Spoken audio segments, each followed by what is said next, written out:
Assalamu alaikum and good afternoon. It's me Nazila Fayaz, a student of 11th grade, studying at IRFA Coaching Institute, Handwara. Today, we shall delve into the intricate and life-preserving phenomena of blood clotting, an important topic of human physio, which is also termed as hemostasis. So in this topic, we are going to discuss what happens when we get a cut or injury.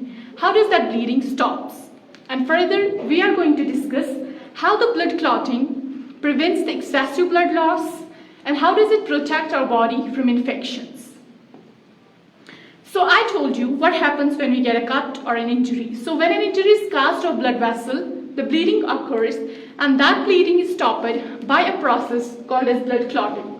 So let me tell you something about blood clotting.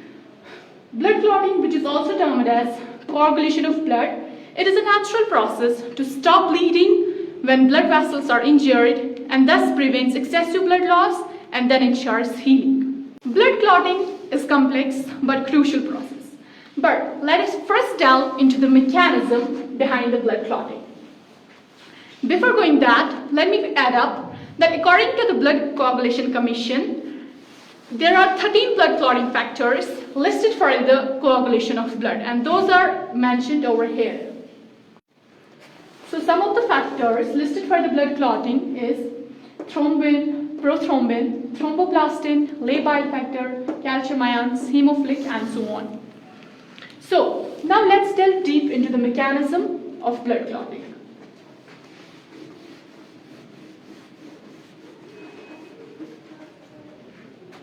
Say for example, मैं सबसे पहले लेती हूँ यहाँ पे एक blood vessel. This is a blood vessel. Here the injury is caused. Here the injury is caused and the bleeding is occurring. यहाँ से bleeding हो रही है. Bleeding को रोकने के लिए हमारे पास सबसे पहले जो cells पहुँचेंगी वो होंगी blood platelets. Blood platelets का सबसे पहले यहाँ पे रोल है. Blood platelets जो है, you may have heard about it. Blood platelets की शेप जो होती है वो इरेगुलर होती है और इरेगुलर शेप होने की वजह से ये क्या करते हैं, ये इंटैंगल करते हैं. इंटैंगल होने के साथ साथ जो है ये होते हैं स्टिकी, और स्टिकी होने का ये फायदा है, they try to close this path for to stop the bleeding. ठीक है, स्टिकी होने की वजह से क्या करते हैं, ये जो पाथ है यहाँ से ब्लीडिंग हो रही है, ताकि ज्यादा ब्लड फ्लो ना हो, उसको रोकने के लिए ये इस पाथ को क्लोज करने की कोशिश करते हैं. इस प्रोसेस को जो हम सबसे पहले बोलते हैं temporary clot, and this temporary clot is formed by the aggregation of platelets. अब प्लेटलेट्स तो कंटिन्यूअसली काम नहीं चलाएगा, तो जब तक ये काम चलाएगा उसके बाद हमारे पास स्टार्ट होती है परमानेंट क्लॉट फॉर्मेशन. तो परमानेंट क्लॉट फॉर्मेशन में हमारे पास सबसे पहले, जैसे कि मैंने आप लोगों को ऑलरेडी बोला, कि हमारे पास 3 वेज में जो है उसको कर सकते हैं. तो सबसे पहले ब्लड क्लॉटिंग फॉर्मेशन में at the site of injury, जो ही इंजरी लगी, सबसे पहले ब्लड प्लेटलेट जो है वो रप्चर होते हैं, यानी कि वो डिसइंटीग्रेट होते हैं और रिलीज करते हैं platelet factor 3 which is known as platelet thromboplastin. इसी के साथ साथ इंजर्ड टिश्यूज जो है ये भी रिलीज करते हैं ग्लाइकोप्रोटीन, जिसको हम थ्रोम्बोप्लास्टिन कहते हैं. दोनों फैक्टर्स कैल्शियम आयंस के साथ मिलके बनाते हैं थ्रोम्बोकाइनेज. थ्रोम्बोकाइनेज हमारा सबसे पहला स्टेप बनता है. तो थ्रोम्बोकाइनेज जो है ये in the presence of calcium ions. अब आप बोलेंगे कि कैल्शियम आयंस क्यों? Calcium ions is not only responsible for bones और muscle contraction, here the calcium ion plays an important role, right? Then thrombokinase first inactivates heparin. Heparin जो होता है ये एक्टिव फॉर्म में होता है, तो जो ही ये ऑक्सीजन के कांटेक्ट में आता है, it becomes inactive and becomes oxidative, right? उसके बाद हेपेरिन जो है, जो कि हमारे पास एंटी कोआगुलेंट और एंटी प्रोथ्रोम्बिन जिसको हम बोलते हैं, ये जो है कैटालाइज करता है ब्रेक डाउन ऑफ. अब स्टेप सेकेंड स्टार्ट होता है. ठीक है, स्टेप सेकेंड में जो हेपेरिन है ये कैटालाइज जब करता है break down of inactive plasma protein, जिसको हम प्रोथ्रोम्बिन बोलते हैं, into active plasma protein called as thrombin. This was the second step. Now the third step. Third step में हमारे पास सबसे पहले जो थ्रोम्बिन है ये एक्ट करता है as an enzyme. Act enzyme करने के बाद ये सबसे पहले करता है डीपॉलीमराइजेशन.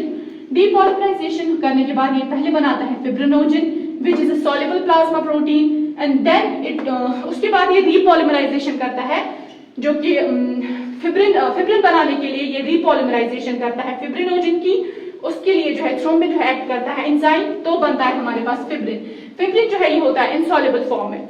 तो उसके बाद जो ये फिब्रिन है, इसके जो मोनोमर्स और इसके मोनोमर्स जो है ये यहाँ पे बनाते हैं एक डेंस नेटवर्क लाइक स्ट्रक्चर, और इस डेंस लाइक नेटवर्क स्ट्रक्चर में हमारे पास होती है blood corpuscles like we have WBCs, we have RBCs। यहाँ पे बाउंड है, ये ट्रैप करता है ब्लड कॉर्पसेल्स को, जिसमें हमारे पास आती है WBCs, RBCs, और इसके बाद जो ही ये डेंस नेटवर्क बना, ब्लड कॉर्पसेल्स ट्रैप हुई, उसके बाद यहाँ पे हमारे पास बनता है क्लॉट, और ये क्लॉट जो है फॉर्म होता है इस बाउंड को सील करता है और ब्लीडिंग जो है वो स्टॉप होती है। इस तरह जो है हमारे पास परमानेंट क्लॉट फॉर्मेशन हो जाती है, हमारे पास ब्लीडिंग स्टॉप होती है। सो लेट मी रिकॉल, मैंने सबसे पहले बोला हमारे पास होता है टेम्परेरी क्लॉट। जो ही ये जो हमारे पास ब्लड वेसल थी, इंजरी लगी थी, इंजरी हुई थी, ब्लीडिंग जो है वो हो रही थी, हमारे पास सबसे पहले सेल्स पहुंची ब्लड प्लेटलेट्स। ब्लड प्लेटलेट्स की शेप इरेगुलर होती है। इरेगुलर होने का फायदा है कि वो इंटैंगल होती है, उसी के साथ साथ वो स्टिकी होती है, and they try to close the path to stop bleeding. और ये इसको हम बोलते हैं temporary clot which is formed by the aggregation of platelets. Temporary clot तो कंटिन्यूसली काम नहीं करेगा, ये ब्लड प्लेटलेट्स तो ब्लड को स्टॉप नहीं करेंगे, तो उसके बाद हमारे पास स्टार्ट होती है permanent clot formation. Permanent clot formation at the site of injury. First, the blood platelets disintegrate and release a platelet factor 3 called as platelet thromboplastin, and also the injured tissues release a lipoprotein called as thromboplastin. These two factors combine with calcium ions to form thrombokinase, an enzyme to form thrombokinase. Thrombokinase inactivates heparin, which is an anticoagulant or antiprothrombin. When it comes in contact, it becomes inactive and it becomes oxidative. Heparin catalyzes breakdown of an inactive plasma protein, prothrombin, into active plasma protein called as thrombin. Now the step third, formation of fibrinogen. Formation of fibrinogen में होता है thrombin here. The thrombin acts as an enzyme, and first it brings depolymerization of fibrinogen into its monomers, and later it brings repolymerization of fibrin into its monomers, and then this thin fiber long forms a dense network called as dense network, and this dense network traps the blood corpuscles WBCs, RBCs to form the clot, and hence the bleeding stops, and hence the clot seals the wound and the bleeding stops.